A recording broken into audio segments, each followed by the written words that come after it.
अस्सलाम वालेकुम नाजरीन कराम, मैं खुरम शहजाद और आप देख रहे हैं अपना यूट्यूब चैनल। नाजरीन कराम, उम्मीद करता हूं कि आप खैरियत से होंगे।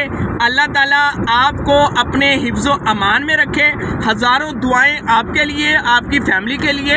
इंतज़ार की घड़ियां ख़त्म हो गई हैं। अल्हम्दुलिल्लाह आप दोस्तों के ताउन के साथ अल्हम्दुलिल्लाह व्हील चेयर लेने जा रहा हूँ। व्हील चेयर का ऑर्डर किया था और आज व्हील चेयर लेने जा रहा हूँ। मुस्तहिक अफराद में व्हील चेयर तकसीम करेंगे। इस टाइम मैं रास्ते में हूँ और गाड़ी कराई थी और गाड़ी पे बैठ के अल्हम्दुलिल्लाह मैं इस टाइम केनाल से गुजर रहा हूँ। और सुनाएं ज़िंदगी कैसी गुजर रही है। जिन अफराद ने व्हील चेयर की दरख्वास्तें दी हुई हैं, इंशाल्लाह मेरी पूरी कोशिश होगी कि आपको व्हील चेयर मिले।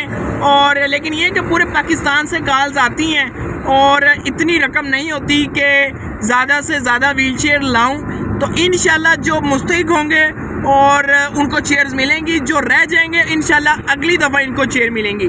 तो मैं तो हमेशा ही दुआ करता हूँ कि अल्लाह तबारक व तआला आपको अपने ख़जानों से दे। हज़ारों दुआएं आपके लिए, आपने मेरे लिए भी दुआ करनी है, मेरी टीम के लिए भी दुआ करनी है और उन तमाम लोगों के लिए दुआ आपने करनी है जिन्होंने इस कार्य खैर में हिस्सा लिया है। तो मैं जा रहा हूँ, इंशाल्लाह बहुत जल्द अनाउंस करूँगा कि व्हील चेयर आ गई हैं। आप आके व्हील चेयर्स ले जाइएगा।